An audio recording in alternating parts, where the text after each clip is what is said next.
नमस्कार दोस्तों, मैं गिरजेश कुमार तिवारी आप सब लोग के सामने इंजीनियरिंग मैकेनिक्स के डायनेमिक सेक्शन का हम मोशन का 4th लेक्चर लेके आ रहे हैं। 3 लेक्चर हो चुका है। पहले लेक्चर में हमने मोशन को डिफाइन किया, दूसरे लेक्चर में हमने डिस्टेंस और डिस्प्लेसमेंट के बारे में जाना और तीसरे लेक्चर में हम सब लोगों ने वेलोसिटी और स्पीड के बारे में जाना। अब आज के लेक्चर में उससे रिलेटेड कुछ क्वेश्चंस करेंगे। डिस्टेंस और डिस्प्लेसमेंट से रिलेटेड क्वेश्चन हम कुछ कर चुके हैं, हाँ, और भी सिर्फ क्वेश्चन सीरीज भी अलग से होगा। अभी हम वेलोसिटी और स्पीड पर कुछ क्वेश्चन करते हैं, उसकी एक समझ और भी आगे बढ़ाते हैं। आपको बेसिक समझ आ गई होगी कि स्पीड क्या है और वेलोसिटी क्या है, तो आपने बेसिकली सारी चीजें समझ लिया होगा। अब हम आगे स्टार्ट करते हैं सारी चीजों को। इससे पहले हम स्टार्ट करें, आप सब लोग से एक रिक्वेस्ट है कि मैक्सिमम लोगों तक, हर एक स्टूडेंट तक इसको पहुंचाइए। आप ही पहुंचाइए, हम हर जगह शेयर नहीं कर सकते, हमारे पास टाइम नहीं है। हम किसी तरीके से आपके डेली लेक्चर ले रहे हैं, यही बहुत बड़ी बात है। ऑफलाइन क्लासेस स्टार्ट हो चुकी हैं तो हम ऑफलाइन क्लासेस में बिजी हैं, पर ऑनलाइन क्लासेस हम रेगुलरली, अगर आप देख रहे होंगे लगातार 2-2.5 महीने से, पर डे हमने 1 या 2 लेक्चर डाला ही डाला होगा। तो ये गारंटेड हमने मैक्सिमम आपके लिए किया है और आगे लेक्चर्स की सीरीज बनी रहेगी अगर आप मैक्सिमम स्टूडेंट तक पहुंचाते रहेंगे। सब कोई देखे, हर कोई सीखे, एटलीस्ट इंजीनियरिंग मैकेनिक्स के हर एक कोने को समझिए और सीखिए। लेक्चराइज कर दिया है, लेक्चर 1 से स्टार्ट करिए और धीरे धीरे करके सारे क्वेश्चन, सारी थ्योरी आप सॉल्व करिए। ना समझ आए तो हमारी कोई बात नहीं, गारंटी है कि आपको समझ में आ ही जाएगा, इसकी गारंटी। वही नहीं तो पूरा पैसा वसूल वाली बात है। खैर, सारे लेक्चर फ्री है, तो आप सब लोग देखिए, समझिए, मैक्सिमम लोगों को शेयर करिए। अगर चैनल को सब्सक्राइब नहीं किया तो सब्सक्राइब कर लीजिए, और भी हमारे टेलीग्राम चैनल पे भी आप जुड़ सकते हैं, जिसमें हम पीडीएफ डालते रहते हैं। जो भी इंपॉर्टेंट पीडीएफ हो वो आपके लिए हम डालते रहते हैं, ठीक है। तो आगे लेक्चर शुरू करते हैं। मोस्ट इंपॉर्टेंट लेक्चर्स चल रहे हैं, सब मोशन के लेक्चर चल रहे हैं। अभी बहुत कुछ इसमें होना बाकी है। प्रोजेक्टाइल से लेके एसएचएम से लेके सर्कुलर मोशन, हर एक बात को हम देखेंगे, हर एक चीजों को समझेंगे, ठीक है। खैर, स्टार्ट करते हैं बेसिक चीजों। तो कल हम सब लोग, लास्ट लेक्चर में हम सब लोगों ने क्या सीखा? The rate of change of distance, ना कि डिस्प्लेसमेंट। डिस्टेंस एक बस एक वैल्यू है, एक लंबाई है। डिस्टेंस क्या है? एक लंबाई है। किसकी? Total length of the path, ठीक है। With respect to time is called speed. It is the scalar quantity, ध्यान रखिएगा, केवल ये मान है भाई, तो इसमें कोई आपका डायरेक्शन से मतलब ही नहीं है। तो it is a scalar quantity. The magnitude of velocity is also known as speed. The magnitude of velocity is also known as speed. तो इसमें 2 बातें हमने आपको बताई होगी। स्पीड भी 2 तरीके की होती है। एक आपका इंस्टेंटेनियस स्पीड, किसी एक क्षण की बात है, इंस्टेंटेनियस, ताक्षणिक चाल इसको बोलते हैं, ताक्षणिक, instantaneous speed and average speed. Average speed, तो ध्यान रखिए, जो इंस्टेंटेनियस स्पीड होता है ये इंस्टेंटेनियस वेलोसिटी का मैग्नीट्यूड होता है। इंस्टेंटेनियस वेलोसिटी का मैग्नीट्यूड क्या होता है? इंस्टेंटेनियस स्पीड होता है। और एवरेज स्पीड आपका होता है total distance, total distance upon total time, total time. अब इसको थोड़ा बहुत बेसिक तरीके से हम सब लोग समझते हैं, तो ये आप समझ गए होंगे। Average velocity equal to change in displacement upon time interval and average speed equal to total distance travelled upon total time interval. तो ये आप समझ गए होंगे, कोई दिक्कत नहीं। इसको क्वेश्चन से करते हैं, चलिए मिटा देते हैं इसको। अब मान लीजिए कोई एक पार्टी, देखिए जब पोजीशन की बात होगी तो हम रेफरेंस लेके चलेंगे, ये एक्स एक्सिस और ये वाई एक्सिस। कोई एक पार्टिकल या कार आपका मान लीजिए यहां पर था, कोई भी कार, पहले वो इधर की तरफ, जैसे आप अगर मैप बनाते हैं तो ये नॉर्थ होता है, ये ईस्ट होता है और ये साउथ होता है और ये वेस्ट होता है। तो उसमें बोला गया कि वो 5 किलोमीटर पूरब की ओर, 5 किलोमीटर पूरब की ओर और फिर 5 किलोमीटर वो उत्तर की ओर गया। या ऐसे बोल दिया था कि 5 किलोमीटर पूरब जाने के बाद बाईं तरफ 5 किलोमीटर गया, मुड़कर बाईं तरफ। तो अगर आप ऐसे जा रहे हैं तो बाईं तरफ इधर ही होगा, बाईं तरफ 5 किलोमीटर गया। इस दौरान जो टाइम लगा, इस दौरान जो टाइम लगा, टोटल टाइम जो लगा वो 5 सेकेंड लगा, मान लीजिए। अब ध्यान से इसको समझिएगा। कोई भी कार यहां से स्टार्ट होके पूरब की तरफ 5 किलोमीटर गया और फिर बाईं तरफ मुड़ के 5 किलोमीटर गया। इस दौरान उसको टोटल 5 सेकेंड लगा। अब दो बातें, कोई भी आपसे पूछे कि चौथे सेकंड मतलब जो 4 सेकंड हुआ था उस समय वेलोसिटी बताइए, तो ये तो आपका क्या होगा, इंस्टेंटेनियस वेलोसिटी। इन केस मान लीजिए कि कार आपका चौथे सेकंड में यहां पहुंचा, ये क्या था, t = 4 एक पर्टिकुलर टाइम है, ये एक पर्टिकुलर टाइम है। तो जब एक किसी एक पर्टिकुलर टाइम पर पूछा जाएगा तो इंस्टेंटेनियस पूछा जा रहा है। तो इस चौथे सेकंड पर मान लीजिए आप यहां थे तो ऐसे जा रहे होंगे, तो डायरेक्शन तो वेलोसिटी की होगी पाथ के अलोंग, पाथ के टेंजेंशियल, बात समझे। तो चौथे सेकंड इस इंस्टेंट पर जो वेलोसिटी होगी आप बताओगे, कोई भी वैल्यू हो, पता नहीं क्या रहा हो, क्योंकि आपको बीच के बारे में कुछ नहीं बताया गया, आपको बीच के बारे में नहीं बताया गया, बस ये बताया गया कि ऐसे गए और ऐसे गए। टोटल टाइम आपको 5 सेकंड लगा। तो चौथे सेकंड में जब उस इंस्टेंट जो वेलोसिटी का मान होगा वही इंस्टेंटेनियस स्पीड होगा, और वेलोसिटी के मान के साथ डायरेक्शन बता दो तो वो इंस्टेंटेनियस वेलोसिटी होगा। तो आप समझ गए होंगे ना कि वेलोसिटी इंस्टेंटेनियस जो होगा उसका परिमाण ही इंस्टेंटेनियस क्या होगा, स्पीड होगा। इंस्टेंटेनियस क्या होगा, स्पीड होगा।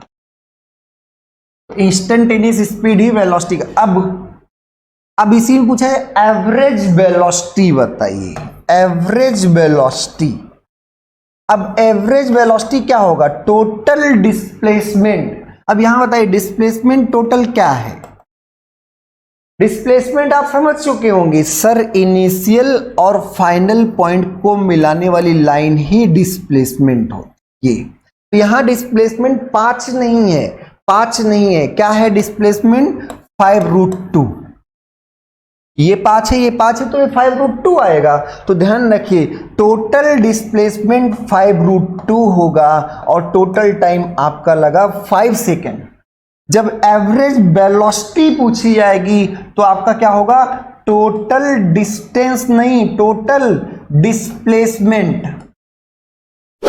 डिस्प्लेसमेंट अपॉन टोटल टाइम, और ये क्या होगा, मीटर पर सेकेंड। लेकिन इस समय आप ये भी बताएंगे, ये आएगा √2 मीटर पर सेकेंड। तो एवरेज वेलोसिटी जो हुई वो √2 मीटर पर सेकेंड। अब देखिए हमने जो 4 बोला था, कोई 3 सेकेंड पे भी पूछ सकता है इंस्टेंटेनियस वेलोसिटी। तो पूरे मोशन के दौरान वो किसी भी समय आपका वेलोसिटी पूछ सकता है इंस्टेंटेनियस। अगला एवरेज वेलोसिटी का मान आपका हो गया √2 मीटर पर सेकेंड। अब कोई एवरेज, अब इसमें डायरेक्शन भी बताना पड़ेगा। तो ये डायरेक्शन यहां से 45 डिग्री होगा, अगर वो 5 है, ये 5 है, तो 45 डिग्री। तो आप यहां से कहेंगे कि एवरेज वेलोसिटी जो है वो एक्स एक्सिस से 45 डिग्री पर है, चेंज इन डिस्प्लेसमेंट के डायरेक्शन। तो आपने मान भी बता दिया कि average, on an average, instant नहीं, बीच में क्या रहा, 0 से 1 second, 2 second, 3 second, 4 second, 3.5 second, इन सब में क्या रहा वेलोसिटी, उससे हम नहीं जानते। हम एवरेज इतना आपको बता देंगे कि भैया यहां से चले यहां पहुंच।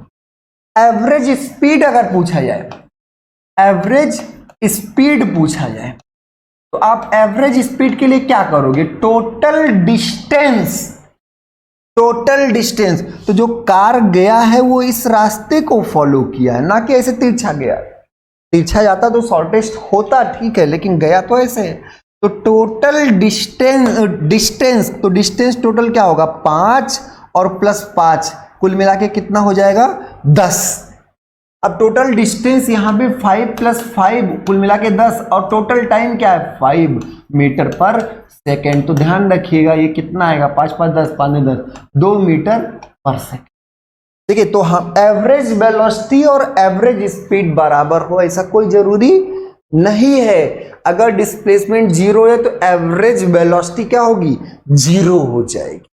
तो ये बात अब आपको समझ में सारी चीजें आ गई होंगी। किसी इंस्टेंट पर पूछा जाए वो इंस्टेंटेनियस वेलोसिटी और इंस्टेंटेनियस स्पीड होगा। ऑन एन एवरेज पूछा जाए तो total displacement upon total time करोगे तो एवरेज वेलोसिटी मिलेगा। Total distance upon total time करोगे तो एवरेज स्पीड मिलेगा। अब इसका डायरेक्शन नहीं बताएंगे, इसका डायरेक्शन से मतलब ही नहीं है कि एवरेज स्पीड का डायरेक्शन क्या होगा, कोई डायरेक्शन नहीं, स्केलर क्वांटिटी। बात समझ में आ गई। अब शायद सारी चीजें आपको क्लियर होंगी। एक और एग्जांपल ले लेते हैं, इसको आप कर लीजिए, स्क्रीनशॉट ले लीजिए, बहुत मोस्ट इंपॉर्टेंट चीजें हैं।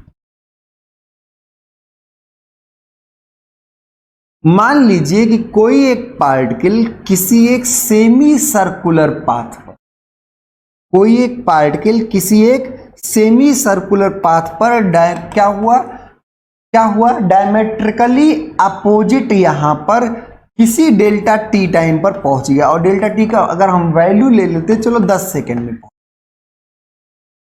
कोई एक पार्टिकल यहां से स्टार्ट करके सेमी सर्कुलर पाथ में, पाथ ही ऐसे बना हुआ, ड्राइविंग टेस्ट आप देने गए और वो रास्ता ऐसे टेढ़ा मेढ़ा बना हुआ।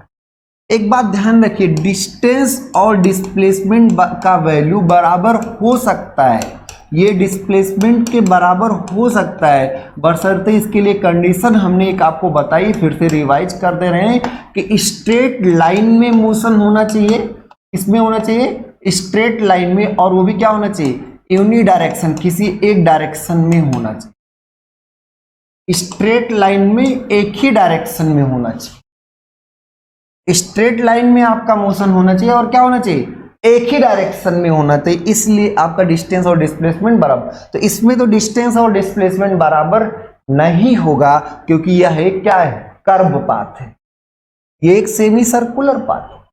अब इसमें अगर आपसे एवरेज स्पीड पूछा जाए, एवरेज स्पीड पूछा जाए तो आप कहोगे total distance of the path, ये इनिशियल है और ये फाइनल है, यहां से यहां पहुंचे तो टोटल डिस्टेंस क्या होगा पाई डी 2πr होता है, पूरी परिधि क्या होती है 2πr, तो ये आपका πr, पाई डी नहीं πd/2 होगा, πr अपन टोटल टाइम क्या है 10।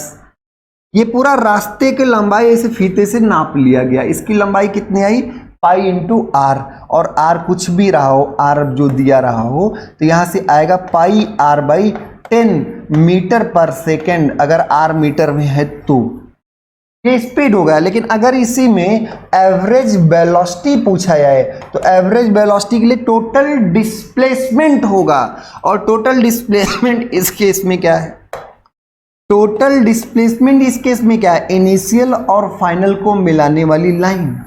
तो टोटल डिस्प्लेसमेंट आपका क्या हो गया r+r 2r/10, तो ये क्या आएगा r/5 और मीटर पर सेकेंड किधर इधर की ओर।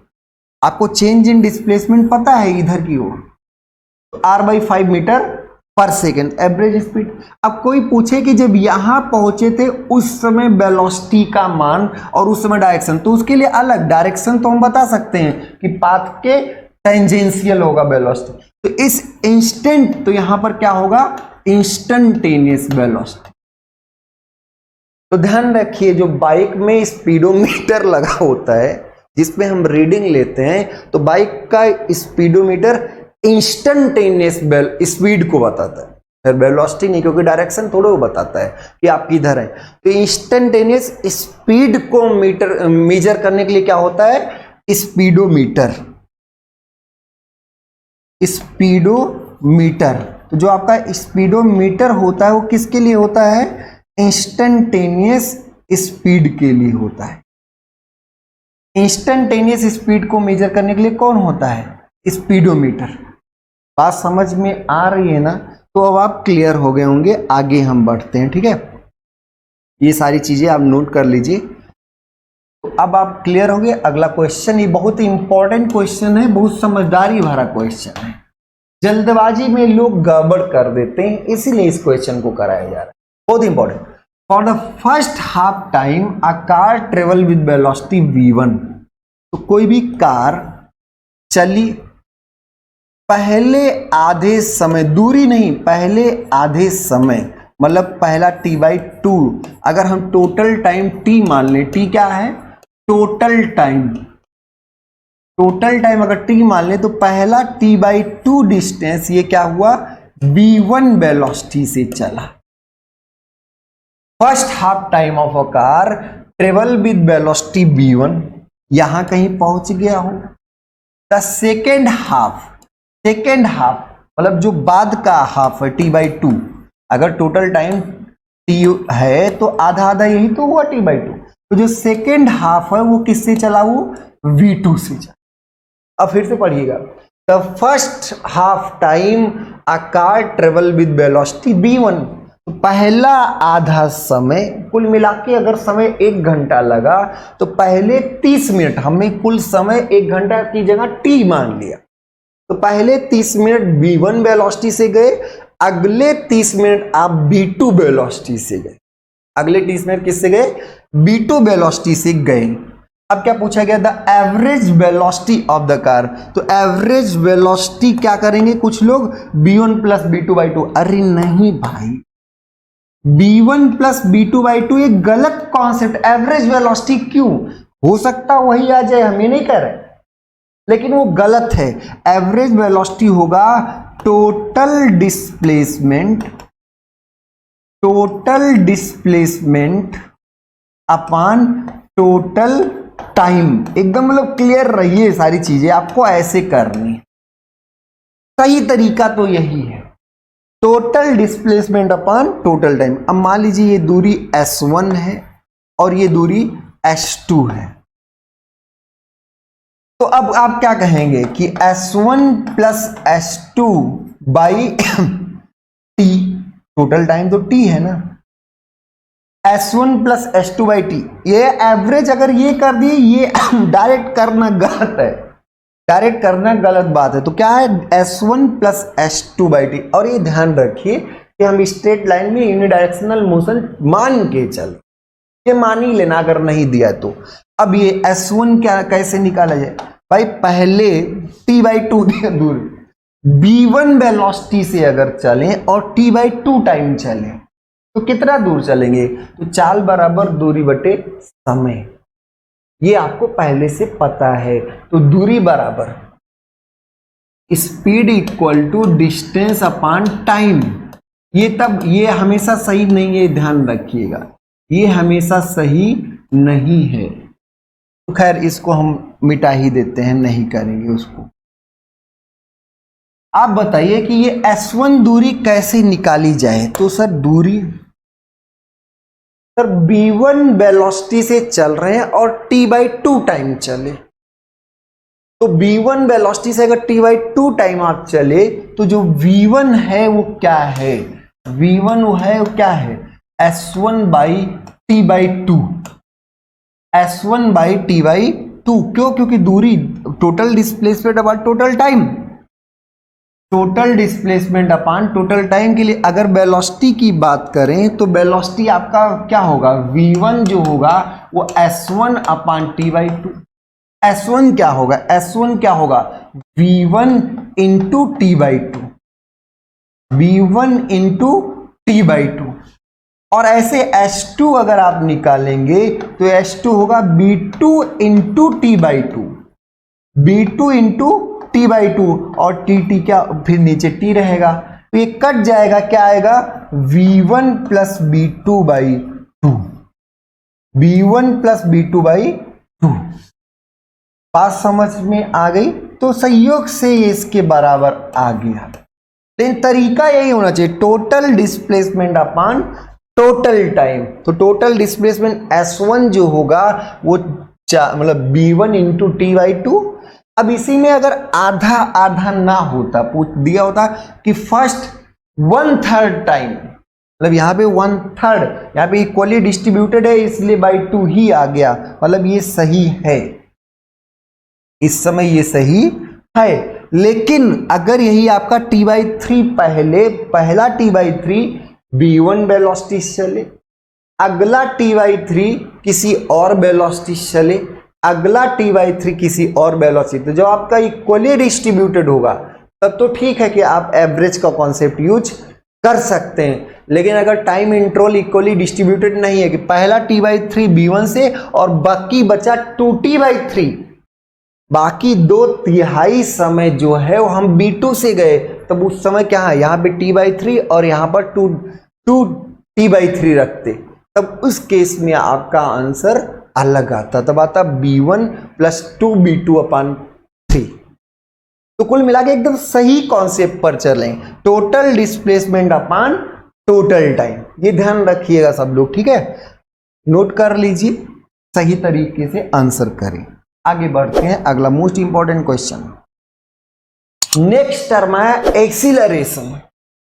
एक्सीलरेशन जो त्वरण जिसको हिंदी में बोलते हैं, त्वरण बोलना थोड़ा टफ होता है, एक्सीलरेशन क्या होता है। अब बहुत ध्यान से थोड़ी एक बात फिर से फील करते हैं, एक बात को हम फिर से, जैसे स्पीड है, स्पीड अगर 5 मीटर पर सेकेंड कह रहा है, इसका मतलब क्या, अगर स्पीड आपकी 5 मीटर पर सेकेंड लिखा हुआ है, इसका क्या मतलब, इसका ये मतलब है कि 1 सेकेंड में हम 5 मीटर दूरी तय कर लेंगे। कोई कार है, कोई गाड़ी है, कुछ भी, 1 सेकेंड में वो 5 मीटर की दूरी आगे बढ़ जाएगी, 1 सेकेंड में। लेकिन अगर कोई पूछे कि नहीं नहीं आधे सेकेंड में बताइए, तो आधे सेकेंड में आप अगर कांस्टेंट वेलोसिटी कॉन्सेप्ट दिया है कि स्पीड इक्वल टू 5 मीटर पर सेकेंड, तो आप 1 सेकेंड में 5 मीटर आगे बढ़ जाएंगे, सही है। आधे सेकेंड में आप 2.5 मीटर आगे बढ़ेंगे, 0.25 सेकेंड में आप इसका 1/4 आगे बढ़ेंगे।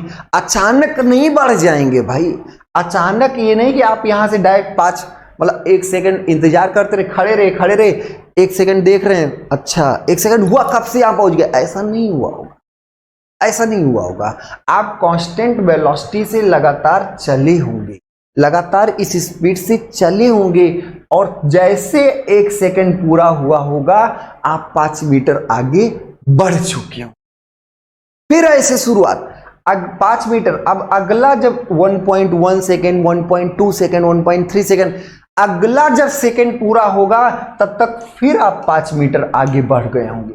तो अगर कोई 2 सेकेंड में आपसे पूछे तो आप ओरिजिनल से 10 मीटर दूरी पर होंगे, ओरिजिनल से आप क्या होंगे, 10 मीटर की दूरी पर होंगे। ओरिजिनल से कितनी दूरी पर, 10। अगर 3 सेकेंड बाद पूछा जाए तो अगले सेकेंड फिर आप, अब 3 के बजाय 2.5 पर भी पूछा जा सकता है, तो 2.5 पर 10 तो रहेगा ही, 10 से भी ज्यादा, तो 2.5 पर आप कहां पहुंचे होंगे, 2.5 पर आप कहेंगे कि हम 12.5 मीटर आगे बढ़ चुके ओरिजिनल से। कभी कभी ये भी पूछ लिया था कि 1 सेकेंड से 2 सेकेंड के बीच में कितना दूरी तय किए होंगे, 1 सेकेंड से 2 सेकेंड, मतलब दूसरा सेकेंड के बीच में आपने कितनी दूरी तय की, तो उस पे हम बात करेंगे कि nवें सेकेंड में चली गई दूरी, और भी बातें होंगी, ठीक है। अभी सिर्फ बेसिक चल रहा है। ये बात तब थी जब आपका स्पीड क्या था, कांस्टेंट था। जब आपका स्पीड आपका क्या था, कांस्टेंट, तो आप कह दिए थे कि पर सेकेंड ये 5-5 मीटर आगे बढ़ जाएगा, पर सेकेंड ये 5 मीटर आगे बढ़ेगा, ये ध्यान रखिएगा। अगर ये स्पीड कांस्टेंट है तो, अब किसी ने कहा नहीं स्पीड भी बदल रही है, हम एक्सीलरेटर ले रहे हैं, कांस्टेंट एक्सीलरेशन नहीं है, या कांस्टेंट आपका रेजिस्टेंस भी नहीं है, उसके भी कारण से चीजें होती हैं। तो अगर आपने स्पीड में भी बदलाव किया, तो अगर जैसे मान लीजिए कि अभी पहले सेकेंड में वो 5 मीटर पर सेकेंड से था, अगले क्षण वो 5 के बजाय 6 मीटर पर सेकेंड से चला, तो आपका फिर ये 5 मीटर ही तो नहीं चलेगा, अगले सेकेंड वो कुछ और वेलोसिटी, मतलब कुछ और स्पीड बढ़ा लिया। उस समय आपने कहा कि नहीं सर, अब तो हर क्षण इसका वेलोसिटी ही बदल रहा है, जब इसके वेलोसिटी का मान बदल रहा है तो ये पहले कहा था कि हम 5 पर चलेंगे, चल रहा 7 पर, चल रहा 8 पर, चल रहा 10 पर, हर समय इसकी वेलोसिटी क्या हो रही है, मान बदल रहा है। तो कुछ पता नहीं है कि कितनी दूरी कैसे ये चलेगा। अब इसी में एक कॉन्सेप्ट आता है कि वेलोसिटी का रेट ऑफ चेंज क्या कहलाता है, acceleration. Rate of change of velocity is known as acceleration. किस रेट से वेलोसिटी बदल रही है, किस रेट से आपकी वेलोसिटी बदल रही है, ये कौन बताता है, एक्सीलरेशन। और किस रेट से डिस्प्लेसमेंट बदल रहा है, ये कौन बताता है, वेलोसिटी। तो अब वेलोसिटी, एक्सीलरेशन अगर कोई आपसे पूछे तो आप खुद ही कहोगे रेट ऑफ, ये बहुत रटा भी है, किसी को दिक्कत नहीं है, लेकिन ऐसे हम आपको समझाने की कोशिश कर।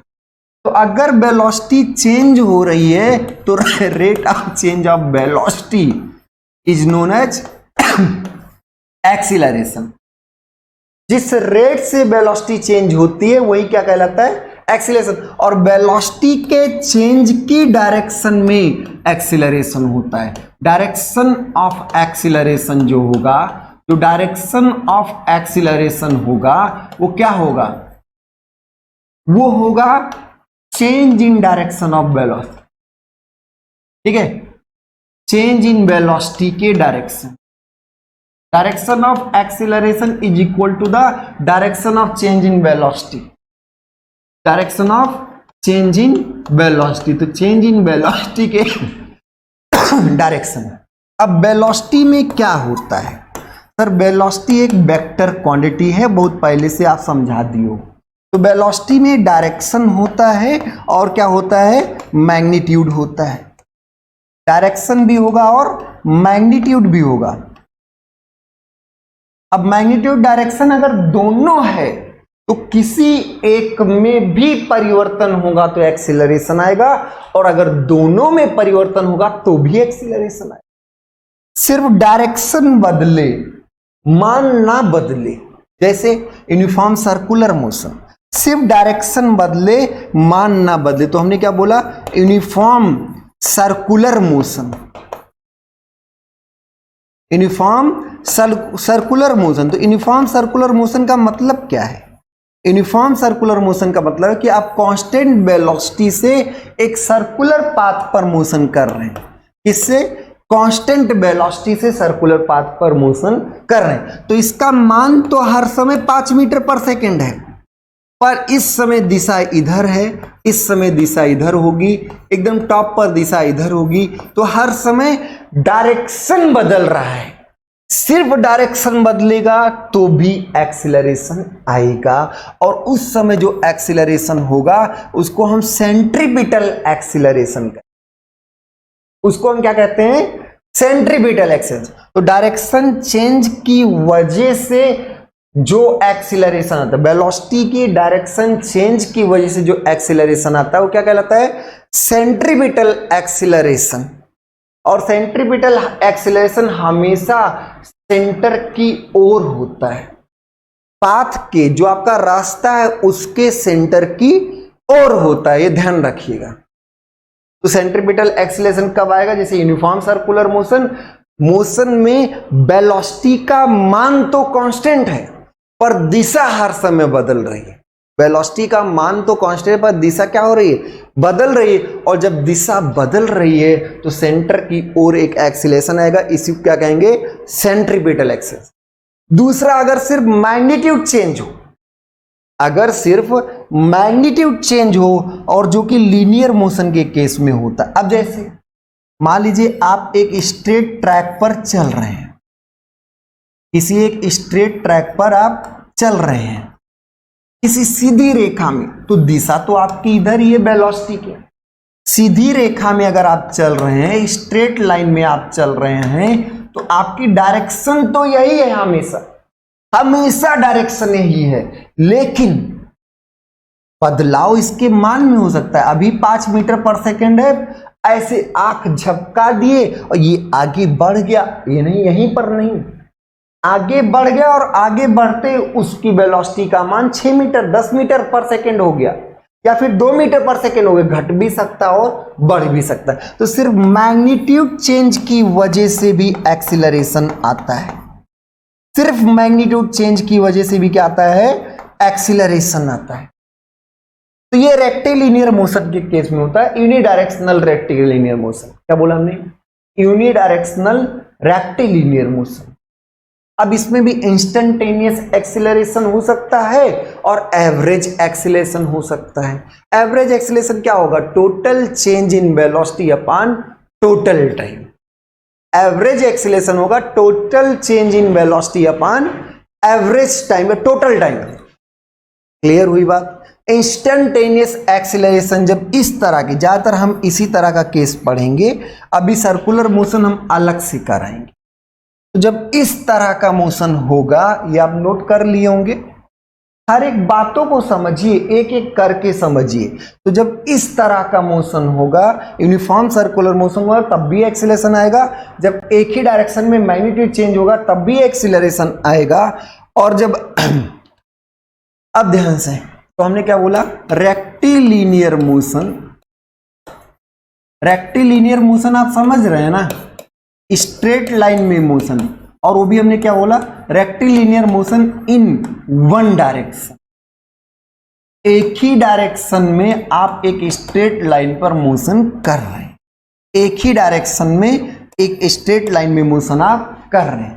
तो rectilinear motion in one direction के केस में मैग्नीट्यूड ही चेंज होगा वेलोसिटी का, क्योंकि यहां पे डायरेक्शन तो फिक्स हो गया। और जब मैग्नीट्यूड चेंज होगा उस केस में आपका टेंजेंशियल एक्सीलरेशन, या इसी को लीनियर एक्सीलरेशन बोल देते हैं। इसको अब क्या बोलते हैं, टेंजेंशियल, या फिर इसी को हम बोलते हैं लीनियर एक्सीलरेशन। ये आपका क्या होता है, लीनियर एक्सीलरेशन। तो ये आपका लीनियर एक्सीलरेशन।